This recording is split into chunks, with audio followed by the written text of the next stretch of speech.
ما یک نام داریم، چی است؟ مسلمان. در مذهب، در روش ما حنفی بودن میشه، شافعی بودن میشه، مالکی بودن میشه، حنبلی بودن میشه، تبلیغی بودن میشه، صوفی بودن میشه، ولی نام ما یکی است. او چی است؟ مسلمان هستیم ما.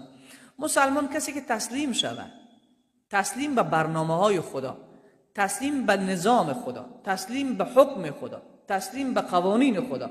ولی پس ما بیاندیشیم که تسلیم نظام خدا هستیم یا نیستیم.